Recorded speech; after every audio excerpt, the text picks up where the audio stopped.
2023 State of the Nation Address of President Ferdinand R. Marcos Jr.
of the Nation Address of President Ferdinand R. Marcos Jr.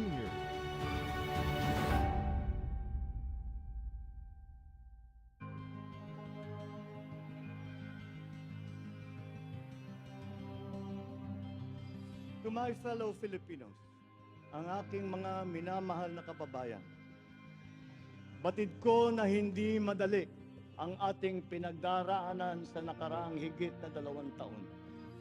Alam ko rin na ang bawat isa sa inyo ay ginagawa ang lahat ng inyong makakaya upang patuloy na harapin ang lahat na pagsubok sa kasalukuyan.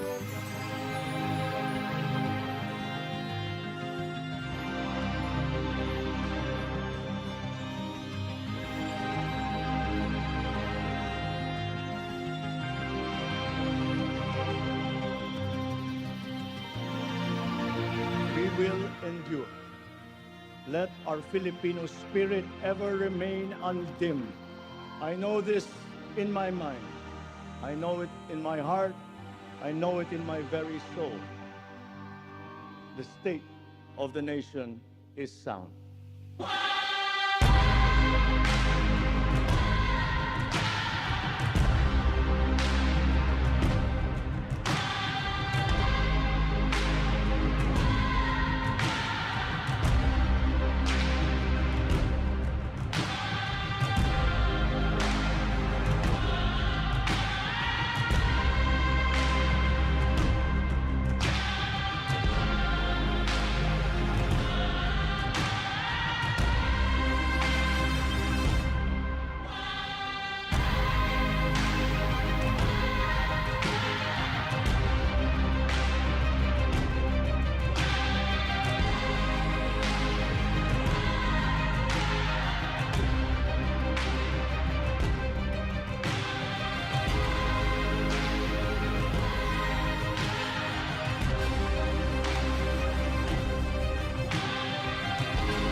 Ladies and gentlemen, let's rise and welcome the President of the Republic of the Philippines, His Excellency Ferdinand Romualdez Marcos Jr.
President. On the part of the Senate, the joint session is hereby called to order. On the part of the House of Representatives, the joint session is called to order. Please remain standing for the singing of the Philippine National Anthem to be led by Ms. Lara Marie Moscardon Maige.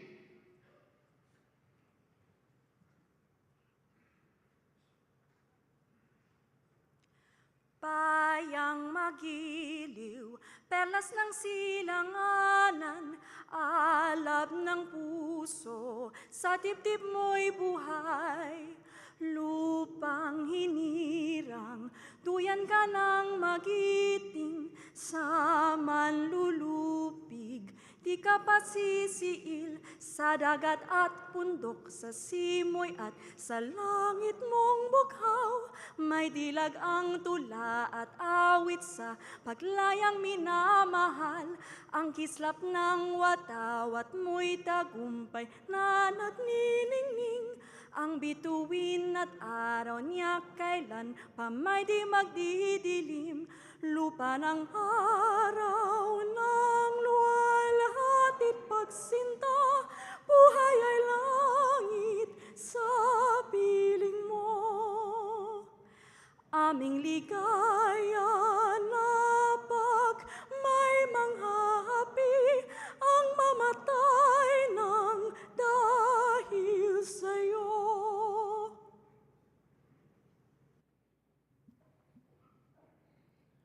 Please remain standing for the nation's prayer. Kindly bow your heads in prayer. O Diyos na makapangyarihan, manlilikha, tagapagbigay buhay at tagapagligtas. Salamat po sa inyong paggabay sa buong sandaigdigan, lalo na sa pagkalinga sa sangkatauhan mula sa dumating na pandemya.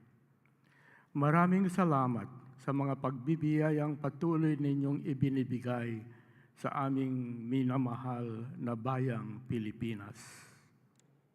Bismillahirrahmanirrahim. Allahumma barik lana hadal ijtima. Sa pagtitipong ito, kasihan niyo po kami ng inyong banal na diwa at liwanag upang ang gawin ito ay magbunga ng ginhawa at kasiyahan sa pang-araw-araw na gawin ito, araw-araw na buhay na sambayanan. Salamat po sa muling pagsigla ng aming ekonomiya sa pag-unlad ng agrikultura at turismo, pag-inam ng education at pagkalahatan pang-agat ng ibang sektor ng serbisyo, production at pangangalakal na nagbibigay sa amin ng pagkain at kabuhayan. Rabbana atina fid dunya hasanatan wa fil akhirati hasanatan wa qina adhaban nar. Walhamdulillahi rabbil alamin. Salamat po sa matibay na bigkis ng aming pamilya at lipunan. Nakalakip ng kaloob niyong matibay na pananampalataya sa inyo at ang aming pananalig sa pamahalaan ay sama-samang bumuo ng aming matibay na pundasyon bilang isang bayan. Ang pamilya, pamahalaan at pananalig namin sa inyo, Ama, ang siya rin naming sandigan, kanlungan, at bukal ng lakas sa pagharap at pananagumpay sa maraming hamon ng buhay. Salamat po sa pag-iral ng kapayapaan at kaayusan sa gitna at sa kabila ng iba't ibang pananaw, sa marubdob at masiglang diskurso ng aming demokrasya. Tulungan niyo po kami upang makamit ang mas malalim, matibay, malawak na kapayapaan sa ikabubuti ng lahat. Akayin niyo po kami sa pagpapaunlad panglalo ng ekonomiya upang makarating ang mas maraming biyaya sa bawat tahanang Pilipino. Kalakip nito, bigyan niyo rin po kami ng dunong at pagkakaisa sa pagharap at pangangasiwa ng hamon ng climate change. Maghari po kayo ng ganap ang inyong banal na diwa sa puso at isip ng aming mga mamamayan at mga pinuno, mga mambabatas, na mamahala at mga hukom, 10 ng kanilang mga tauhan, upang ang buong katapatan, ang paglilingkod nila at kagandahang loob na manguna sila at maglingkod tungo sa mapayapa, makatarungan, maayos, maunlad, masagana at masayang pamumuhay ng buong sambayanan. Itinatalaga po namin ang gawain ito sa inyo pong mabunyi at dakilang pangalan.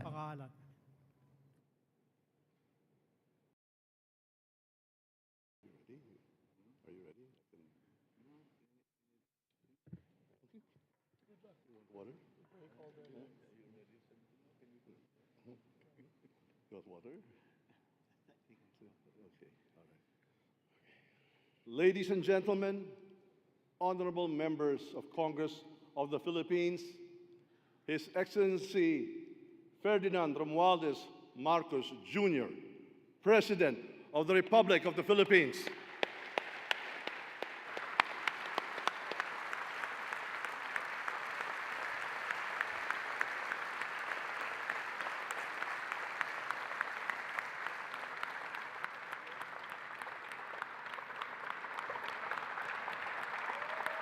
Thank you.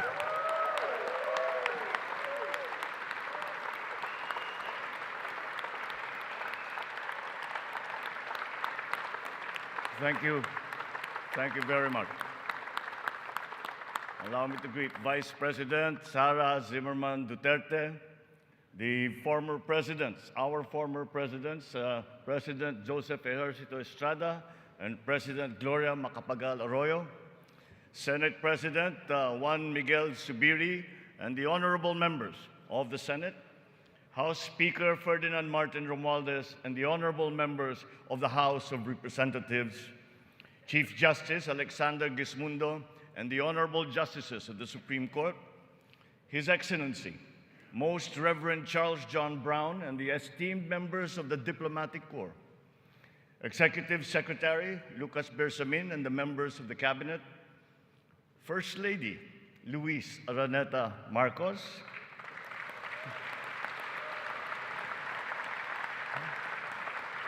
former First Lady Imelda Romualdez Marcos, other distinguished guests, mga minamahal kong kababayan, ladies and gentlemen, magandang hapon po sa inyong lahat.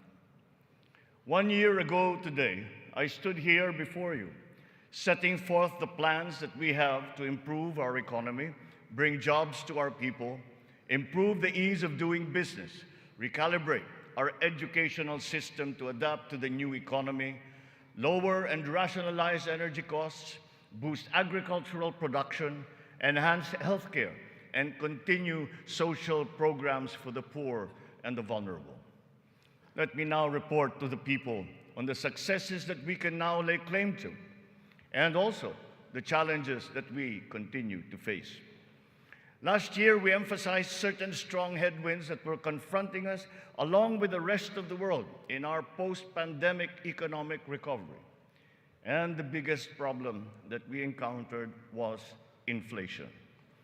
Maraming kaganapan sa mundo ang nakapagpagulos sa maayos na takbo ng pandaigdigang merkado. Bukod sa digmaan sa Ukraine, naroon ang patuloy na epekto ng pandemya. Pinalala pa ito ng pagbabawas ng produksyon ng mga bansang pinagkukuhanan natin ng langis. Nang tumaas ang presyo nito, nagsunura na rin ang presyo ng iba't ibang bilihin, ang gasolina, ang kuryente at ang pagkain. Ramdam sa buong daigdig, pati na sa Pilipinas, ang naging pagtaas ng mga presyo ng bilihin noong mga nakalipas na buwan. Sinuri nating mabuti ang sitwasyon. Sa tulong ng ating mga ekonomista, nakapagbalangkas tayo ng mga polisiya na magsisilbing pundasyon ng ating ekonomiya sa mga susunod na taon. Ito ay nakasaad sa ating medium-term fiscal framework na sinuportahan ninyo sa Kongreso. Kasabay nito ang paglulunsad ng mga estratehiya na mapalakas sa kakayahan ang ating mga kababayan at mga sektor ng ating ekonomiya. Nakakita po tayo ng magagandang resulta. While the global prospects were bleak, our economy posted a 7.6% growth in 2022, our highest growth rate in 46 years.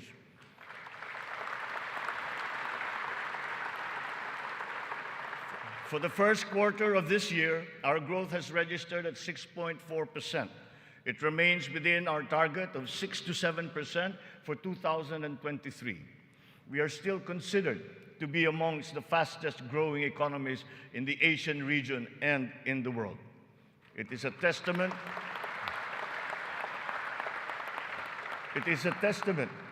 to our strong macroeconomic fundamentals. Our financial system, the nerve center of our economy, remains strong and stable. Banks, the transmission arms of our monetary policy, have strong capital and liquidity positions. Stimulated by the relaxation of pandemic restrictions, transactions once again have flourished alongside the booming e-commerce that was undeterred by the pandemic in 2022. The digital economy contributed 2 trillion pesos, the equivalent of 9.4% of our GDP. The economy is revived and rejuvenated, backstopped by a favorable enabling environment and the strong rule of law. This year, the World Bank projects a 6% overall growth rate, well within the range of our targets for the year. It is anchored on strong local demand, underpinned by consumer spending, and draws strength from the BPO industry and, of course, the steady flow of remittances and the continuing jobs recovery. Inflation rate is moving in the right direction. From 8.7% in January, our inflation has continued to ease up in all regions, settling now at 5.4% for June. What this means is that in spite of all the difficulties, we are transforming the economy. We are stabilizing the prices of all critical commodities. According to the Bangko Sentral, inflation is expected to ease further by the close of the year and projected at 2.9% by 2024.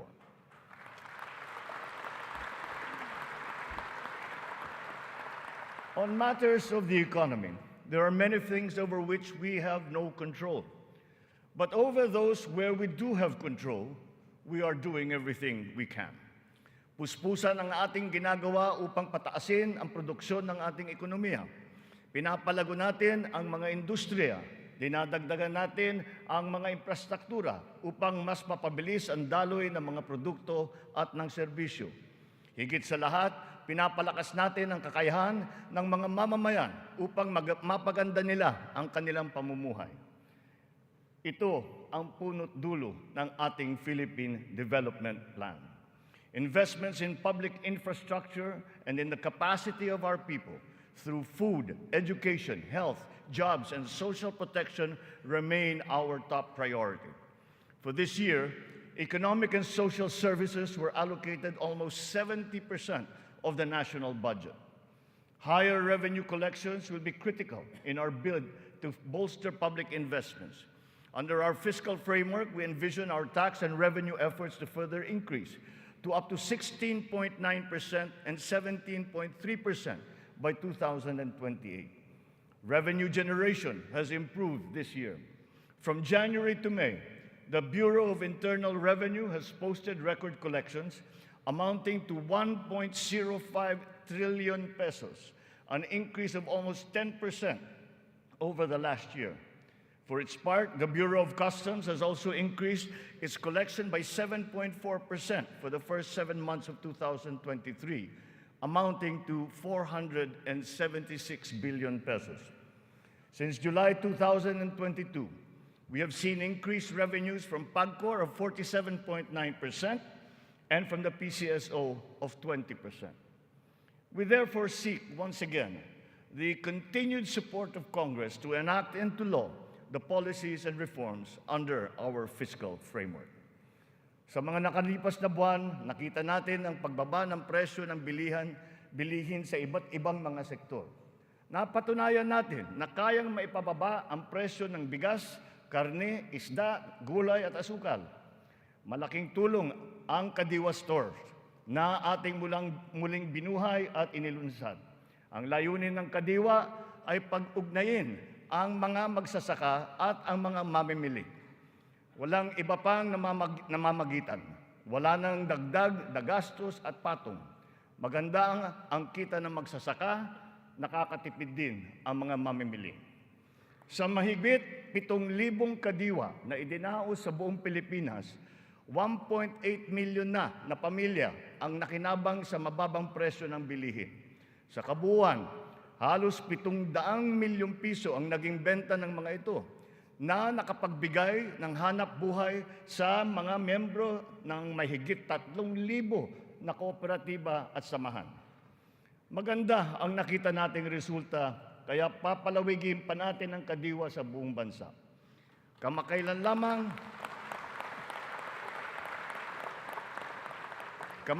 lamang ay nagsanib puwersa na ang mga ahensya ng pamahalaan upang lalo pang patibayin ang Kadiwa. Katuwang natin dito ang buong sektor ng agrikultura at ang lokal na pamahalaan. Our aim is to boost our local agricultural production through consolidation, modernization, mechanization, and improvement of value chains, augmented by timely and calibrated importation as needed. Nakita nating tumaas ng 2.2% ang sektor ng agrikultura sa unang 3 buwan ng taong ito. In our quest for food security, our methods are now more guided by science and the balance of nature, so that production is both sustainable and responsible, benefiting both this and future generations. Our fisheries codes must be revised to incorporate and strengthen science-based analysis and determination of fishing areas. This approach will protect both the interests of our fisherfolk and our fisheries and aquatic resources. To this end, we will seek the support of Congress to amend the code to guarantee sustainable development of our fisheries sector in harmony with environmental balance.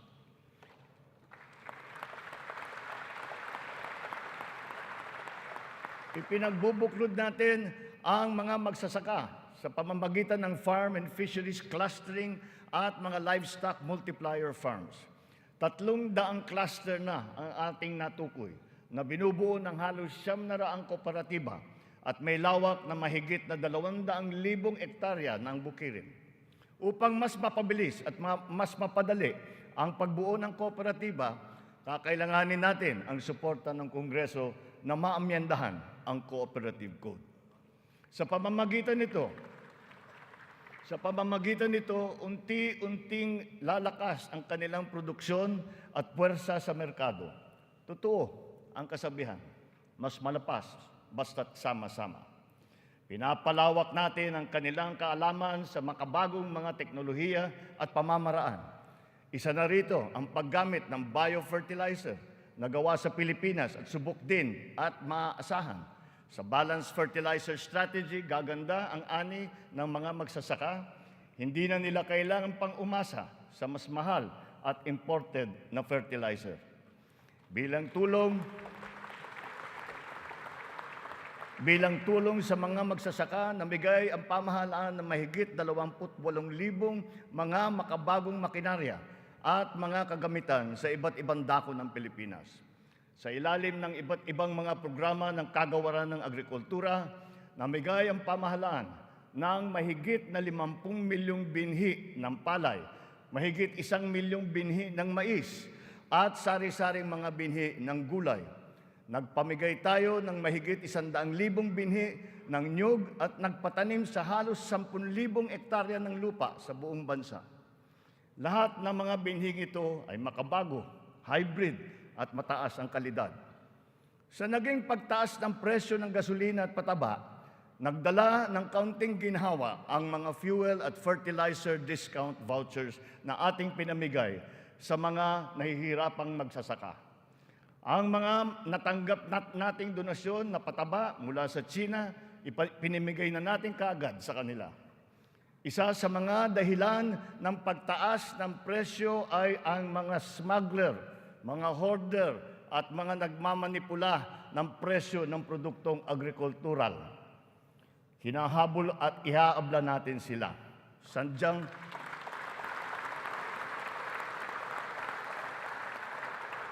Sadyang hindi tama ang kanilang gawain at hindi rin ito tugma sa ating magandang layunin. Pandaraya ang kanilang ginagawa.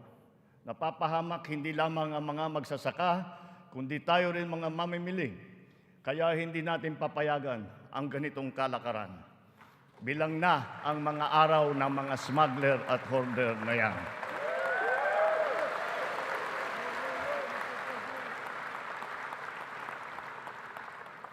Mahalaga ang infrastruktura para masuportahan ang may 14 na milyong hektarya ng sakahan. Inayos natin ang geo-agri-map ng mga farm-to-market roads ng buong bansa upang maidugtong mabuti ang mga sakahan sa mga pamilihan. Alinsunod dito, karagdagang 600 kilometro ng mga FMR ang ating nilatag sa iba't ibang panig ng bansa. Binigyan din natin ng patubig ang mahigit na 49,000 hektarya ng bukirin sa buong Pilipinas. Nagpagawa tayo ng halos 4,000 mga karagdagang fabrication lab, production at cold storage facility na magagamit ng lahat. Sa tulong ng Kongreso, nakapagpatayo tayo ng 24 na multi-species hatcheries upang maparami ang produksyon ng mga isda. Nakabantay tayo sa anumang banta ng mga sakit at peste na maaring dumapo sa mga pananim at alagang hayop. Malapit na tayong magkaroon ng mga epektibong gamot at bakuna labang sa mga ito. Samantala, pinapalakas natin ang biosecurity levels ng mga alagang hayop bilang panlaban sa sakit. Tayo rin ay naghahanda sa El Nino na nagbabadyang tumama sa mga darating na buwan. Nagsimula na tayong maghanda at ang mga buffer stock at ang mga kagamitang patubig ay hinahanda na. Kung kinakailangan, magsasagawa pa tayo ng cloud seeding upang makapagdala ng ulan. Kasabay ng lahat na ito, hinihimok din natin ang ating sambayanan na magtipid ng tubig para sa malawakang paghanda sa banta ng tagtuyot. Tulad ng ating ipinangako, ipinagpatuloy natin ang reformang pansakahan. Mahalagang haligi ito ng sektor ng agrikultura na ating inaayos. Nitong nakalipas na taon, mahigit 70,000 titulo ng lupa ang ginawad sa mga benepisyaryo ng reformang agraryo.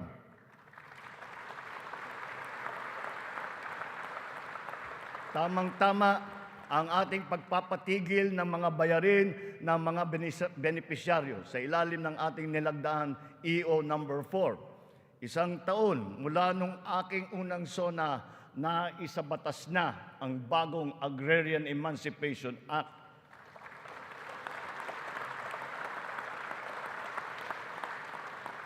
Dahil dito, ang 57 billion piso ng utang na pinapasan ng mahigit 600,000 benepisyaryo ay tuluyan ng nabura.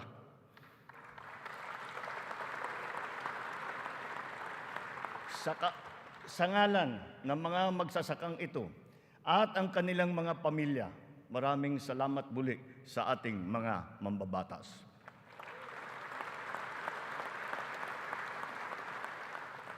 Ang tubig ay kasing halaga rin ng pagkain. Kailangan natin tiyakin na may sapat at malinis na tubig para sa lahat at sa mga susunod na salinlahi.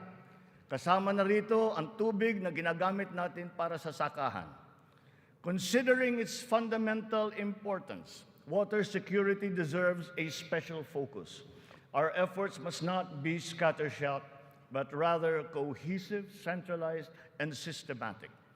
So given that urgency, we have created the Water Resources Management Office to specifically handle the delicate job involving this most precious resource. Nakikipag-ugnayan tayo sa Kongreso upang maipasa ang batas para sa pagbuo ng isang Department of Water Resource Management.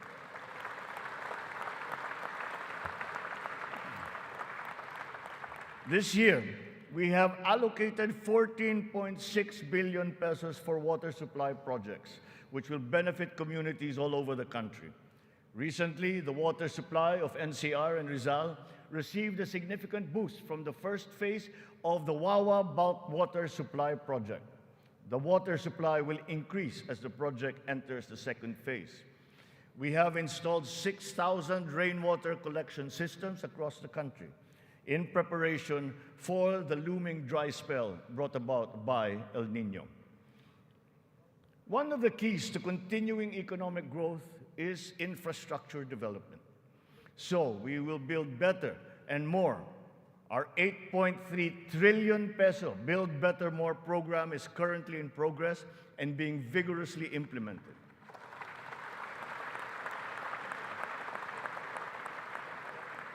Ang buong bansa ay makikinabang sa 174 na proyekto sa ilalim ng programang ito. Hindi lamang natin pinapagpatuloy ang mga nasimulan ng mga proyekto, lalo pa natin pinapalawak. Kaya naman, ang 123 proyekto dito sa Build Better More program ay bago. The flagship projects cover investments in the areas of physical connectivity, water resources, agriculture, health, digital connectivity, and energy. Physical connectivity infrastructure, such as roads and bridges, seaports, airports, mass transport, account for 83% of this program. Our infrastructure spending will stay at 5 to 6% of our GDP.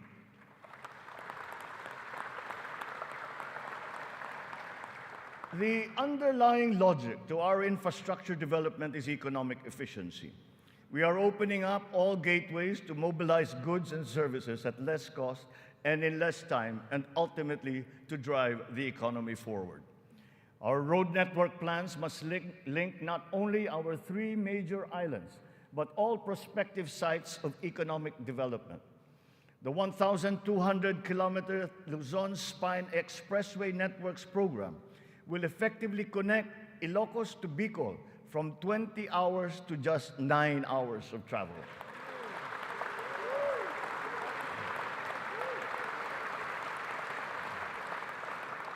Under the Mega Bridge program, 12 bridges totaling 90 kilometers will be constructed, connecting islands and areas separated by waters.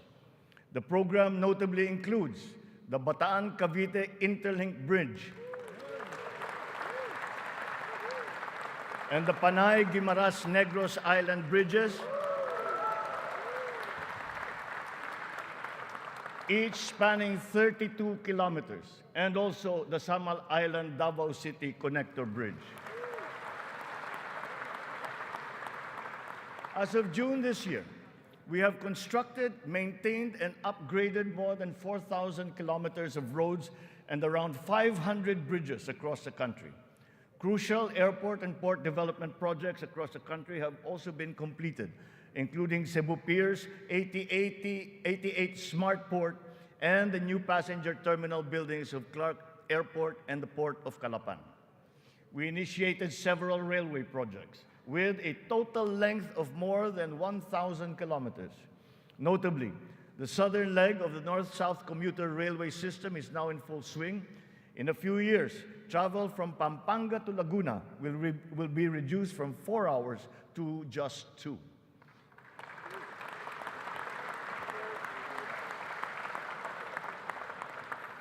Intermodal connectivity will also be a primary consideration.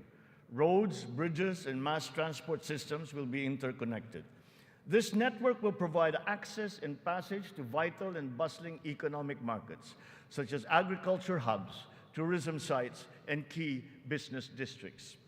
For strategic financing, some of the nation's high-priority projects can now look to the newly established Maharlika Investment Fund without the added debt burden. In pooling a small fraction of the considerable but underutilized government funds, the funds shall be used to make high-impact and profitable investments, such as the Build Better More program. The gains from the fund shall be reinvested into the country's economic well-being. To ensure sound financial management, a group of internationally recognized economic managers shall oversee the operations of the fund, guided by the principles of transparency and accountability. This guarantees that investment decisions will be based on financial considerations alone, absent any political influence.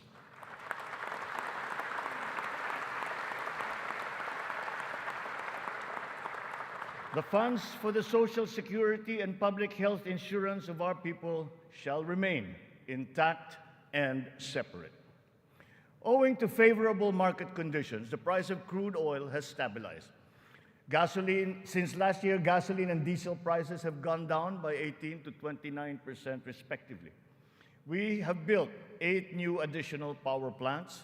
This brings to 17 the total number of power generation facilities that have been switched on across the country since last year, substantially increasing our energy production by 1,174 megawatts. Alongside power generation, we are also as relentless in pursuing total electrification. Since my assumption into office, almost 500,000 homes have been given access to electricity. We will spare no effort to achieve full household electrification by the end of my term. 100% is within our reach. When it comes to energy, renewable energy is the way forward. We are aggressively promoting renewables so that it provides a 35% share in the power mix by 2030, and then on to 50% by 2040. To accelerate the realization of this green energy goal, we have opened renewable energy projects to foreign investments. Since last year, an additional 126 renewable energy contracts with a potential capacity of 31,000 megawatts have been awarded. To date, we have over 1,000 active projects spread all over the country. 299 of these are solar, 187 are wind, 436 are hydroelectric, 58 biomass, 36 geothermal, and 9 are ocean-powered. The Malampaya project has been a boon to our country, energizing 20% of Luzon. The renewal of the contract guarantees continued revenues and energy production for another 15 years. But aside from Malampaya, we will also push for more gas exploration in other parts of the country. The national government has also partnered with the BARM in regard to energy exploration and development, and also its utilization within its territorial jurisdiction. We therefore expect to see renewed investor interest in its promising sites. We finally have a unified national grid with the interconnection of the Luzon, Visayas, and Mindanao grids. The one grid, one market will enable more efficient transfers and more competitive pricing of electricity throughout the country. However, 68 grid connections are much delayed, according to the ERC's count. We are conducting a performance review of our private concessionaire, the National Grid Corporation of the Philippines. We look to NGCP to complete all of its deliverables, starting with the vital Mindanao, Visayas, and Cebu Negros Panay interconnections. Habang pinapabuti natin ang lagay ng ekonomiya, pinapalakas din natin ang kakayahan ng Pilipino. Ito ay sa pamamagitan ng mahalagang armas ng edukasyon, magandang kalusugan at trabaho. Malaking bahagi ng pondo ng pamahalaan ay inilaan para sa mga ito. Sa ating pagtahak sa kaunlaran, walang mamamayang Pilipino ang maiiwanan. Para sa atin, ang bawat buhay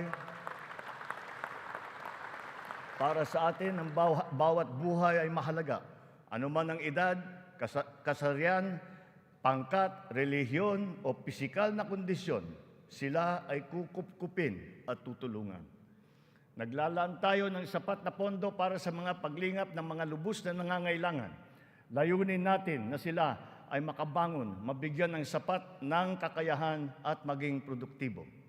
Hindi lamang DSWD, kundi pati ang DOLE, ang DepEd, TESDA, CHED ay tumutulong sa ating mga kababayang nangangailangan. Ang AIX, TUPAD, TVET for Social Equity, Social Pension for Indigent Senior Citizens, at ang Cash for Work para sa mga PWDs ay ilan lamang sa mga mahahalagang programa ng pamahalaan para sa kanila. Nariyan din ang Integrated Livelihood Program Kabuhayan upang matulungan ang mga maliliit na negosyo. We are inclusive in our pursuit of social protection. The pension of the military and the uniformed personnel is as important, as urgent, and as humanitarian as that of all other civilian Filipino employees. Efforts are underway to make it fully functional and financially sustainable. We are once again working closely with Congress to ease the transition from the old system to the new one, so as to be able to guarantee that no effects are felt by those in the uniformed services.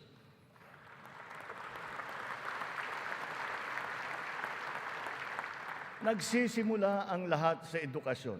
Ito ay para palakasin ang isip at kakayahan ng bawat Pilipino. Ang ating butihing Vice Presidente, na kalihim din ng kagawaran ng edukasyon, ay tumutulong upang tiyakin na ang bawat batang Pilipino ay mabibigyan ng nararapat at kalidad na edukasyon.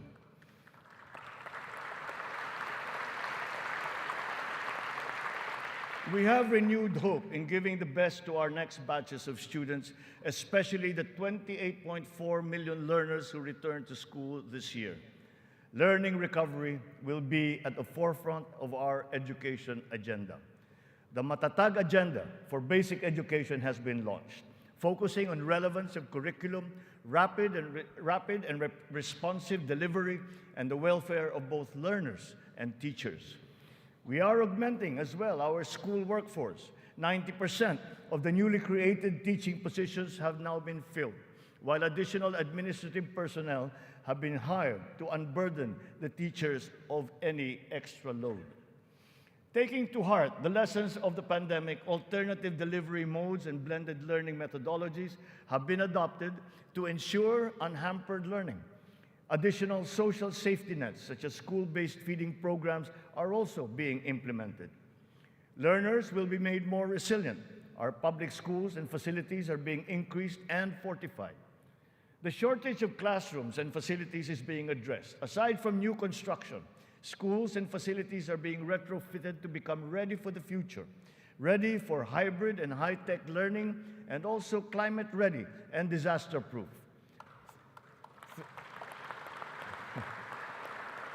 Through the DepEd Partnership Assistance Portal, private sector partners continue their assistance in the rehabilitation and improvement of schools as part of their corporate social responsibility programs. We are recalibrating the K-10 curriculum to ensure that it is always relevant, responsive, and at par with international standards. Literacy and numeracy skills need to be strengthened. The virtue of good citizenship and sense of community are also now integrated into our curriculum. We continue to exhaust all efforts to keep our young people away from the sinister influences in the dark corners of society. We are making available to them their participation in formal schooling, alternative learning, non-diploma courses, or in technical vocational education and training, or TVET. TVET continues to prove itself to be an empowering educational intervention. There are many examples of how its graduates have gone on to secure competitive technical jobs. Since last year, more than 1 million Filipinos graduated from the TVET, one-third of whom were TESDA scholars. More and more of our higher education institutions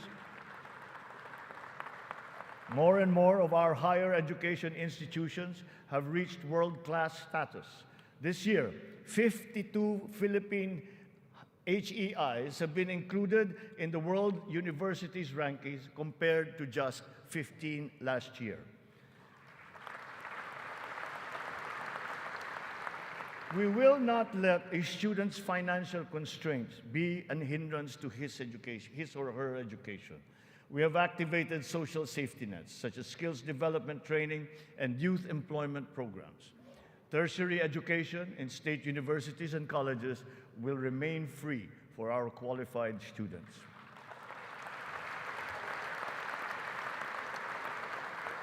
Last year, out of the 4.1 million enrolled college students, almost 50% were beneficiaries of the country's free higher education under the Universal Access to Quality Tertiary Education program.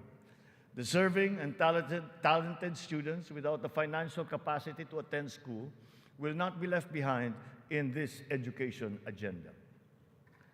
A culture of innovation, working hand in glove with a culture of entrepreneurship, must be fostered. This is Philippinovation. Science and technology, especially R&D, will be at its foundation. The DOST leads the development of our capabilities in science, technology, and innovation. Science and technology-related scholarships are made available for the talented and technically gifted students from high school all the way to graduate school. To address the challenge of staying at the cutting edge of technology, 44 renowned Filipino scientists in diverse areas of expertise have returned home under the Balik Scientist program. They will undertake research in various priority fields and will be supported by upgraded facilities and R&D funding.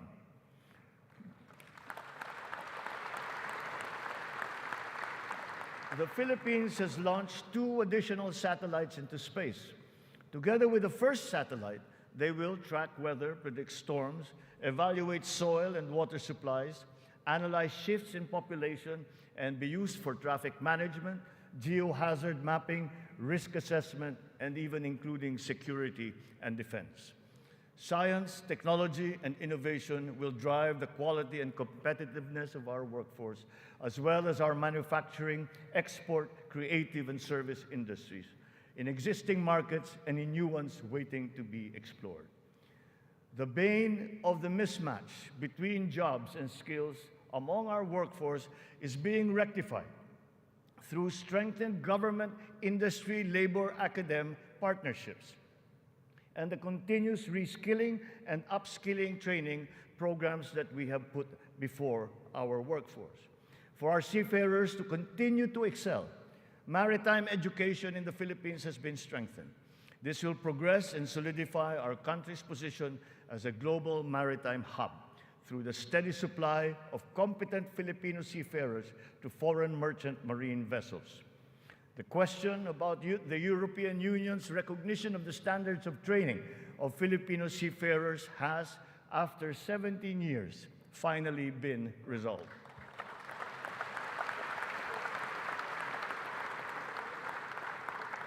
This development now effectively maintains the Filipino seafarers' distinct competitive advantage in the global shipping labor market. To address the current shortage of healthcare professionals in our country and to help us achieve our goal of universal healthcare, we are greatly expanding our medical and nursing education programs. We will push the envelope even further. We are helping nursing graduates hurdle their board exams so that they will obtain their licenses and join our pool of healthcare professionals.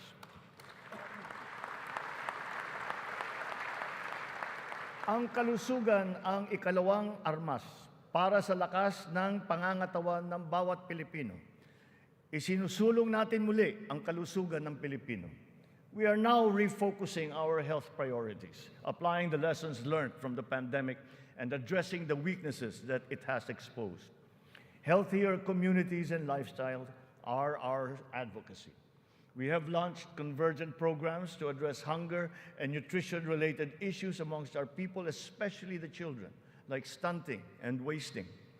Last week, we introduced the pilot food stamp program, which seeks to supply the nutrition needs of the million most food-poor Filipinos. The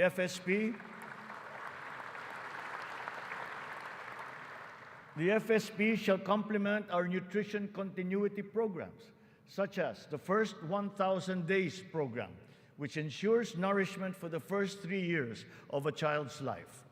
The supplemental feeding program is for our children attending daycare centers.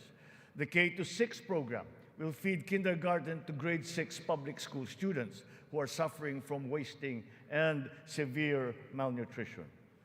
We are catching up on the routine vaccinations of our children. As of this year, more than 80% of our eligible children have been vaccinated against measles, rubella, and polio. Nananawagan ako sa lahat ng mga magulang na kumplituhin ang mga bakuna ng kanilang mga anak at magtungo sa pinakamalapit na health center para sa mga libreng bakuna. The whole of society must exert efforts to suppress the alarming rise of tuberculosis and HIV/AIDS. To stem the tide, the strategic plan is to ensure early diagnosis and treatment and ample testing sites and medications. Our healthcare system is undergoing structural changes. Public health facilities are being increased, both in number and in capability. Last year, more than 3,400 projects were completed. To improve capacity for specialized medical treatment, specialty centers in various fields are being established and integrated into our government hospitals. And in the last year, additional 60 specialty centers have been opened to the public. Just last week, we inspected the site of what will soon be a 5-hectare multi-specialty center in Pampanga, which will specialize in pediatrics, cardiology, kidney, and cancer treatment.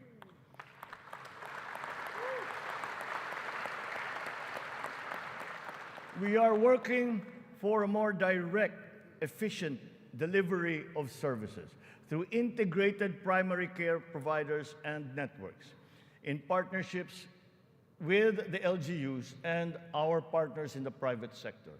These shall, of course, be supported by what is now a better and more efficient PhilHealth. Ang presyo ng mga mahalaga at pangunahing gamot ay bumaba ng humigit kumulang ng 40%. Mayroon ding iba na bumaba na hanggang 70%. Aside from the maximum retail price regulation being implemented, strategic VAT exemptions also lowered the prices of 59 essential medications such as those for cancer, diabetes, hypertension, kidney disease, and mental illness. Palapit na tayo. Palapit na tayo sa hangarin na ang lahat ng Pilipino ay makakakuha ng serbisyong pangkalusugan. Sa ngayon, mahigit 93% na ang kasapi sa PhilHealth. Sa pinagandang konsulta package ng PhilHealth, 21 klase ng mga gamot at 13 laboratory service ang ibibigay ng libre. Ngayon, meron na tayong mahigit 2,000 konsulta center sa buong bansa. Ang bilang na ito ay mas marami ng 35% mula nung nakalipas na taon. Upang mas lalo pang makatulong sa mga pasyente, ang dating 70 libreng dialysis session ay inakyat na natin sa 156.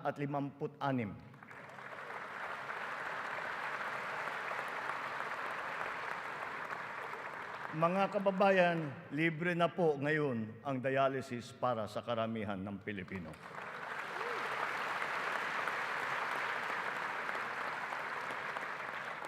Noong nakalipas na taon, mahigit 3.4 milyon na Pilipino ang nabigyan ng tulong sa ilalim ng Medical Assistance for Indigent Patients program ng DOH.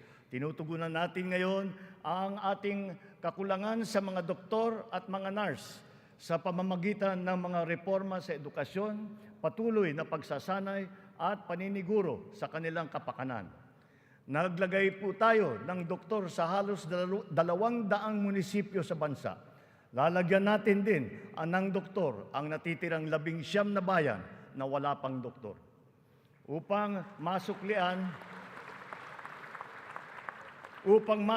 naman natin ang naging sakripisyo ng ating mga health workers sa pribado at pampubliko ng mga ospital nung nakaraang pandemya, ipapamahagi na sa kanila ang kanilang COVID Health Emergency Allowance at iba pang mga nabimbing benepisyo.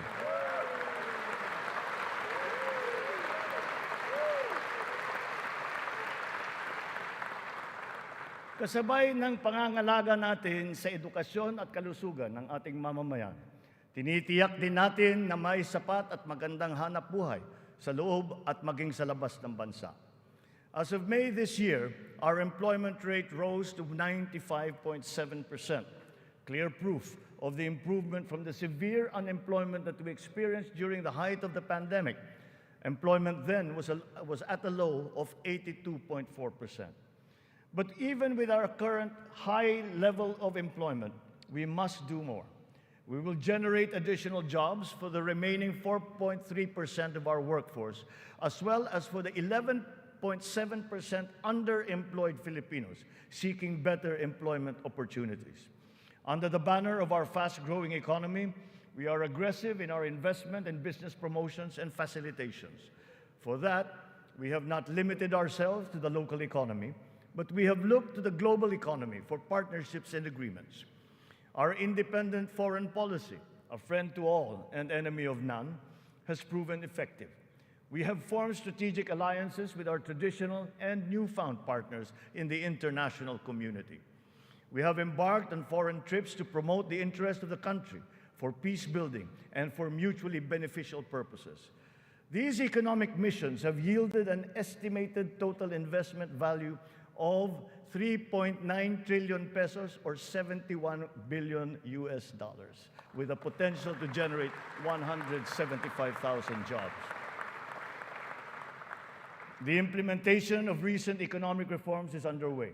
BOI-approved investment projects have reached 1.2 trillion pesos during our first year, while other strategic investments approved for processing through the newly established green lanes amount now to 230 billion pesos. Our existing bilateral and multilateral trade agreements, notably within the ASEAN framework, and with Japan and with Europe, and allow us to leverage our competitive advantages and reap economic benefits.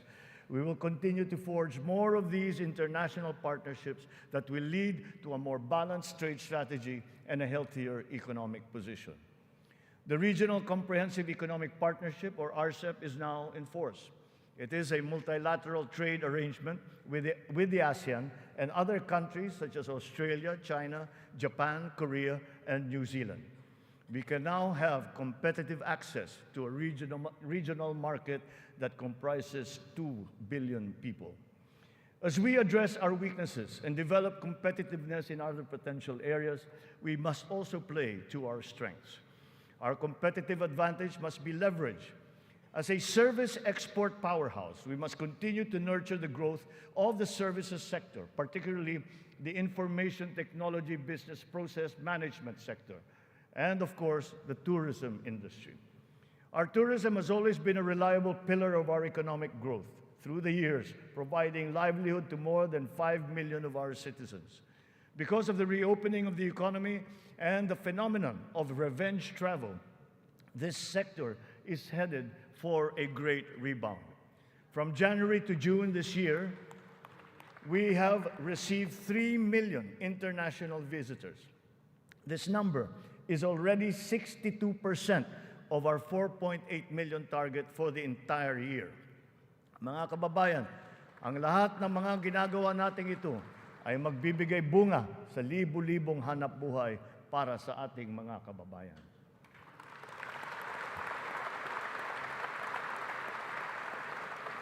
To create these investment opportunities, we must ensure that an enabling business environment is in place, that there is peace and order, and that the rule of law governs.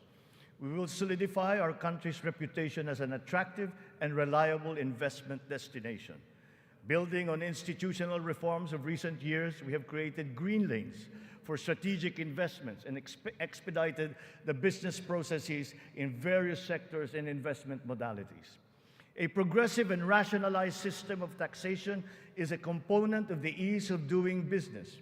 The CREATE law has made our corporate tax and incentive schemes equitable and business-friendly. There are more structural tax reforms that must be introduced to allow us to reach our socio-economic targets. Digitalization is the call of today, not the call of the future, not the call of the future, but of the present. It is here, it is needed, and it is needed today. Government must fully embrace digitalization to provide better service to the people through its vital frontline services and its back-end functions. Digitalization will support the government's data-driven and science-based planning and decision-making. It is the greatest, most powerful tool, not just to improve the ease of doing business, but also against many forms of graft and corruption. Data shows that digitalization, in conjunction with government streamlining efforts, has significantly boosted efficiency. Notable examples are in the areas of government payments, company and business registrations, issuance of permits and licenses, loan applications, and revenue collection. All our digitalization efforts will be linked to our payment systems, whose digital transformation has been accelerating at a remarkable rate. Digital payments accounted for 42% of the total retail payments made in 2022, whether by businesses or individuals or by the government. Its high trajectory is now well positioned to achieve Bangko Central's target of 50% of total retail payments by this year. The eGov PH app has also been launched. As envisioned, all key government services are to be integrated into the single and centralized mobile app for the convenience of the general public. The national ID system will be at the core of this digitally transformed network of government services. It will fundamentally change the lives of each Filipino. At 87% total registration, we are now closer to establishing a complete, accurate, and reliable digital database of our own for the entire population.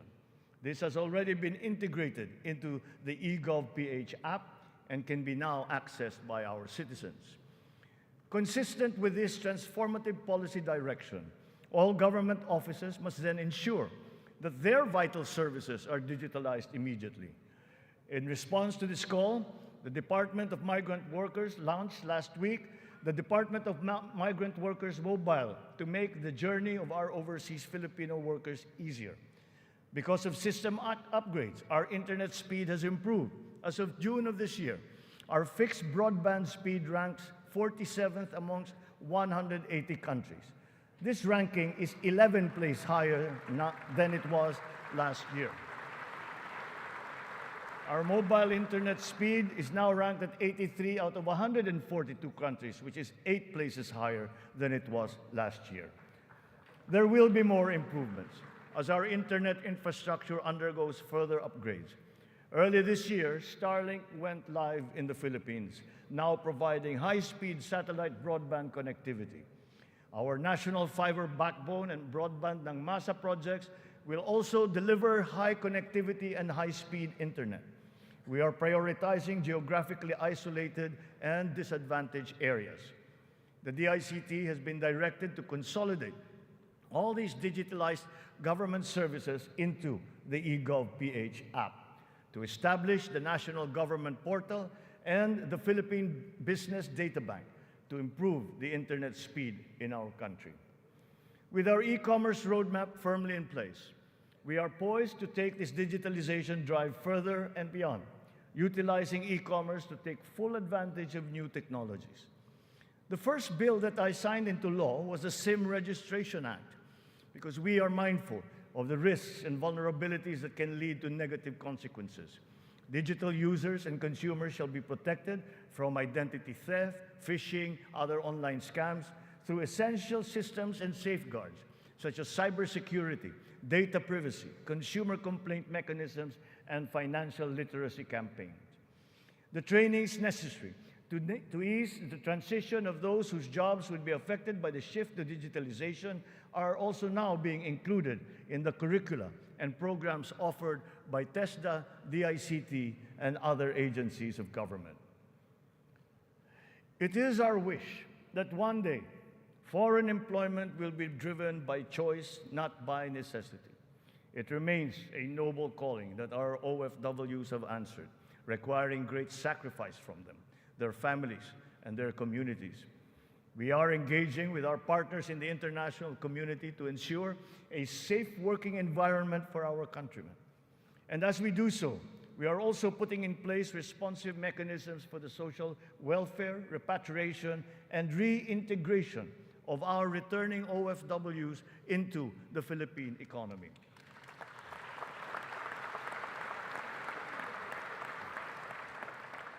As the world economy reopens, we are witnessing a rise in overseas Filipino deployment. In 2022, the number has increased by 62%. OFWs continue to send in historically high remittances, solidifying their role in our transformative economic growth. In 2022, our OFWs contributed $32.5 billion, or roughly 1.8 trillion pesos, to our economy. Several countries have also signified interest to explore bilateral labor cooperation with the Philippines in the areas of healthcare, tourism, hospitality, engineering, construction, and information technology. Recently, we signed agreements with Singapore, Austria, and the province of Alberta in Canada. Our priority is to ensure that the principles of ethical recruitment, fair employment, and the safe and orderly migration of our people are embodied in our agreements with other countries. For example, the deployment issue in the Kingdom of Saudi Arabia has now been resolved. And as of today, 70,000 of our OFWs have already been deployed to Saudi Arabia for employment. Moreover, the unpaid salaries and other related claims of some 14,000 OFWs who have been put out of work in Saudi Arabia during the pandemic are now being processed. The Crown Prince of the Kingdom of Saudi Arabia himself personally committed to me that the unpaid claims of Filipino workers would now be paid.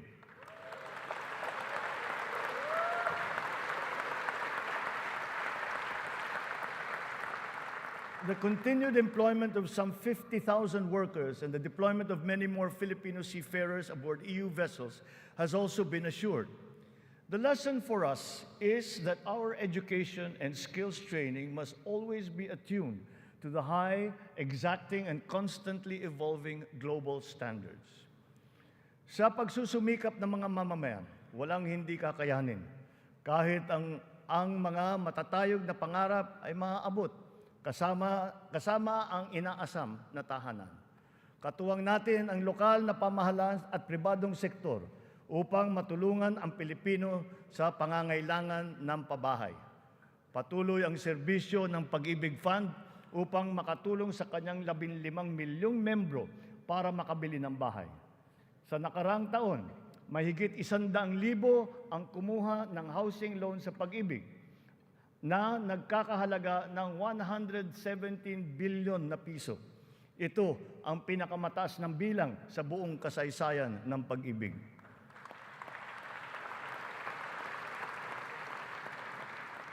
Itong nakalipas na taon, mahigit 148,000 na kabahayan at mahigit 30,000 mga Certificate of Eligibility of Lot Award ang naipamahagi sa Luzon, sa Visayas at sa Mindanao sa ilalim ng sari-saring mga programang pabahay ng pamahalaan. Mahigit 35,000 residential free patent at agricultural patent titles naman ang naibigay sa mga benepisyaryo nito sa buong bansa. Hindi pa dito natatapos. Papalawigin pa natin ang ating programa sa abot-kayang pabahay, lalo na para sa mga mahihirap nating kababayan. Itong nakalipas na taon, inilunsad natin ang Pambansang Pabahay para sa Pilipino Housing Program o 4PH. Nagkaroon na tayo ng groundbreaking sa 25 lugar sa iba't ibang bahagi ng bansa. Nagpirmahan na rin ng kasunduan upang simulan ang mga proyekto sa mahigit 100 lokasyon. Kung susumahin natin ito, mahigit 1 milyong kabahayan ang maialay natin sa ating mga kababayan sa buong bansa.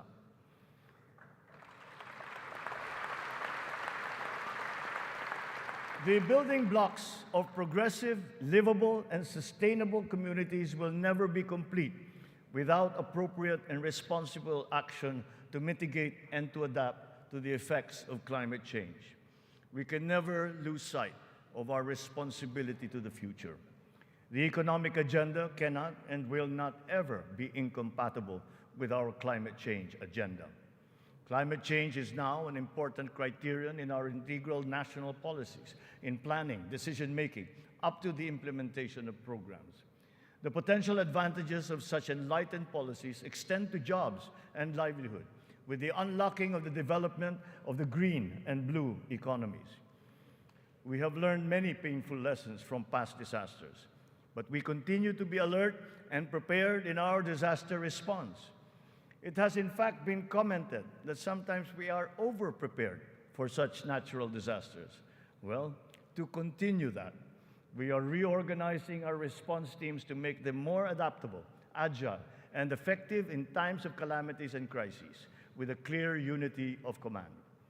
Our evacuation centers are being upgraded to withstand the greater forces of the new normal of extreme weather, as well as other natural and man-made disasters. Furthermore, new evacuation centers are also being built, of which 55 have already been completed. We remain committed to global decarbonization goals and the reduction of our carbon footprint. We preserve and protect the treasure that is our forests. Their value to the environment, to the ecology, and the economy is incalculable. We have adopted the concept of the circular economy, using nature as our model. The aim is to keep raw materials in a closed loop. In our world with scarce resources, the circular economy allows us to fully use these resources, minimize waste, and reduce the need for new resources, just as it is in nature. Just like our climate change action, this new system requires the participation of all sectors of society, up to each individual citizen, for it to succeed. Only a whole of government and whole of society approach will enable us to do all of these.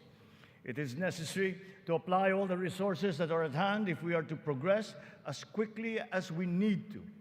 Collaboration is the key between and among government offices, and between government and the private sector, between industries and the academe, between government and international partners, and most importantly, collaboration between and among our populace.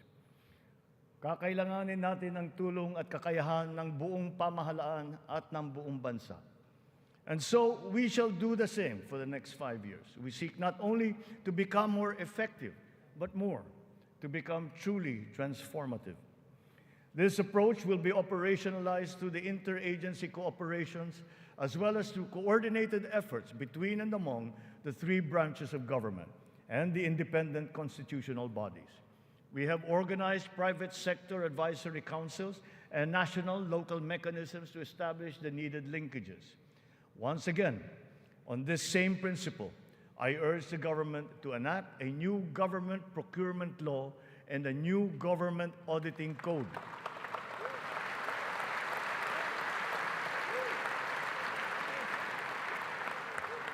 This to make government procurement and auditing more attuned to these changing times.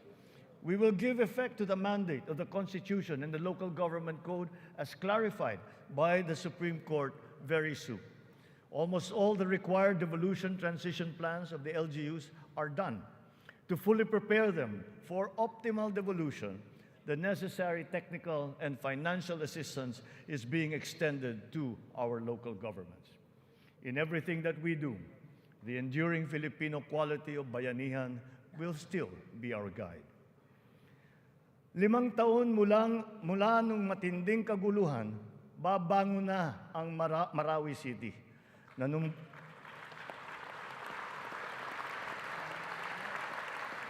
Nanunumbalik na ang sigla sa pamayanan, maraming proyekto ang nakumpleto at mga infrastrukturang naitatayo.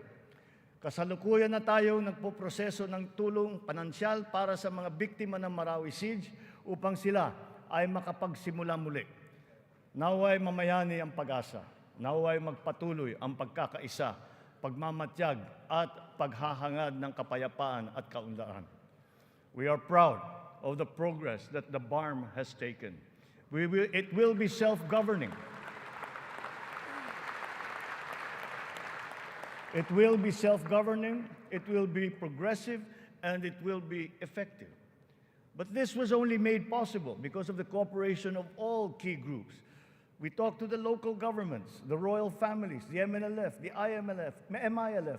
We're all consulted and represented in this transition phase. The international community has also supported us in this smooth transition. Former adversaries are now partners in peace.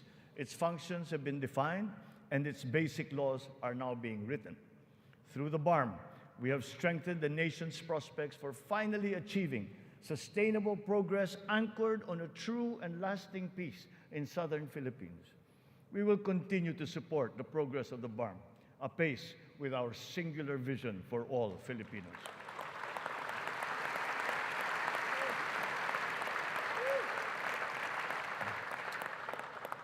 A strong and stable rule of law will strengthen the foundation of our transformation. Our police and armed forces are being strengthened and modernized to be more effective in maintaining peace and order and in defending our sovereignty. We fully support the judiciary's efforts to improve the justice system and to protect constitutional rights. The campaign against illegal drugs continues, but it has taken on a new face.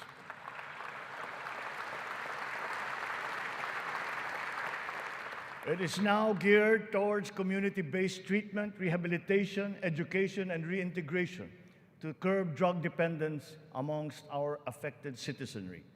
Last year, we launched the Buhay Ingatan, Droga'y Ayawan, or BIDA program, and established an additional 102 Balay Silangan Reformation Centers nationwide. We will relentlessly continue our fight against drug syndicates, shutting down their illegal activities,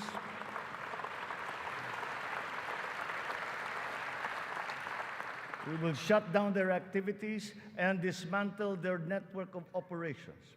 Unscrupulous law enforcers and others involved in the highly nefarious drug trade have been exposed. I will be accepting their resignations.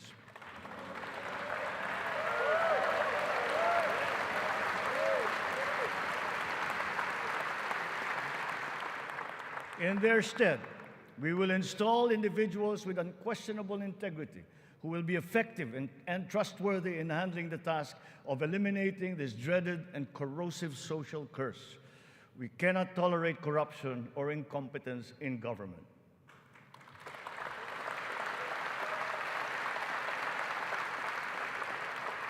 For almost half a century, some of our fellow Filipinos have taken to arms to make their views known and felt. We are now at a point in our history when their armed struggle has evolved. We have now progressed together towards peace and development.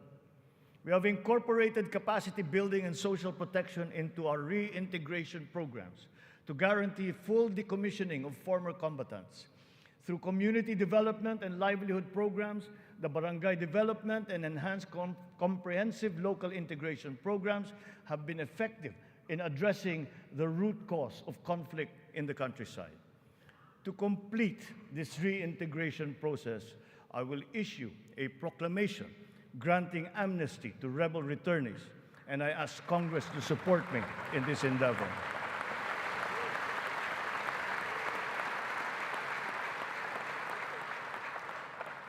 Our journey to progress requires not only unity and social cohesion amongst our people. It is also imperative that our nation remains intact and inviolable, our sovereignty preserved. We will protect our sovereign rights and preserve our territorial integrity in defense of a rules-based international order.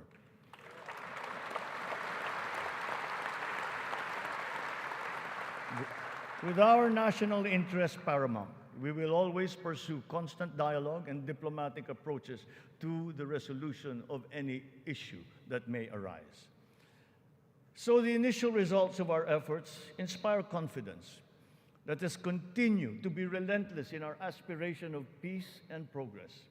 This has not been the work of a single person, neither a single branch of government, nor even the whole government acting alone. This is the collective synergy achieved by all Filipinos working together. It took a whole-of-nation effort to achieve this immediate recovery from our pandemic slump. Unity was what made us rise once more. Nagsisimula pa lamang tayo. Ang pagbangon ng ating bayan ay magpapatuloy pa. Hinihiling ko ang inyong tiwala at pakikiisa. Sa ganitong paraan, makakamtan natin ang ating tanging hangarin, ang maginhawa, matatag at panatag na buhay para sa lahat ng Pilipino.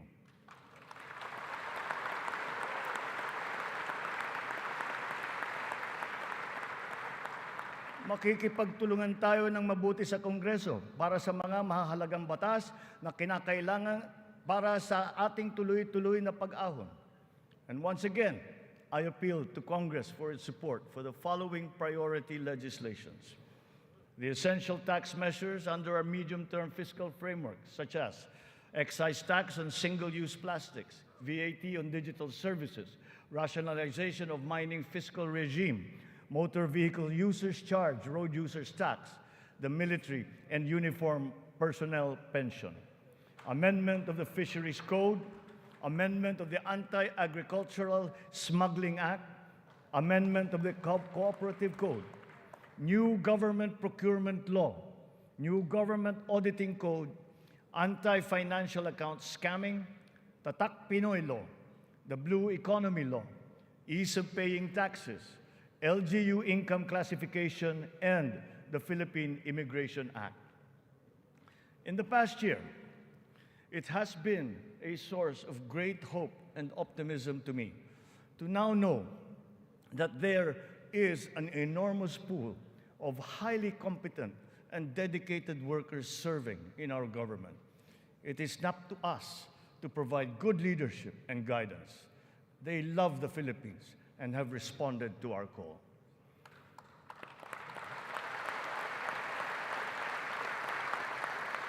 I have stated before that my confidence in our future was grounded in our world-class quality workforce, be they the farmers in the field, corporate giants, government officials, school teachers, health workers, or employees. That confidence has been further buoyed by the demonstration of love for the Philippines. Every Filipino has unanimously risen to the challenge that we have made to them to be part of our nation's future. Handa silang maghandog ng tulong dahil mahal nila ang kanilang kapwa Pilipino at mahal na mahal nila ang Pilipinas. And thus, with this in my heart, I know that the state of the nation is sound and is improving. Dumating na po ang bagong Pilipinas. Maraming salamat po sa inyo.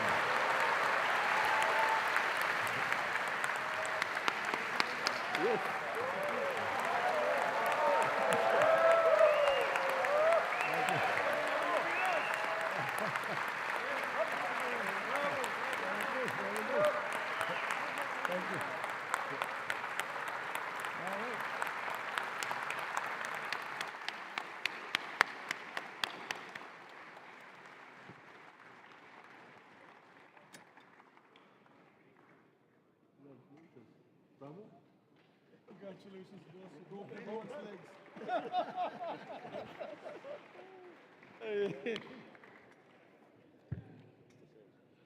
On the part of the Senate, the joint session is adjourned.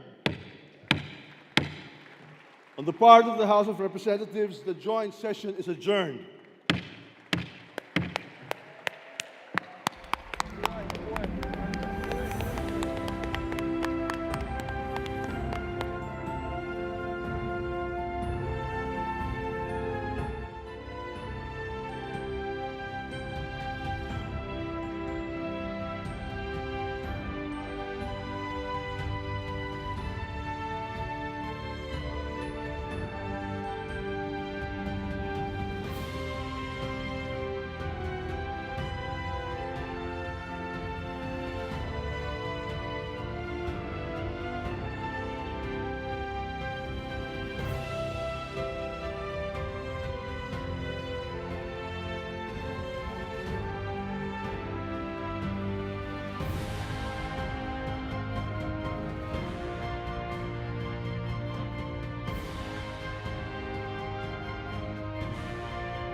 2023 State of the Nation Address of President Ferdinand R. Marcos Jr.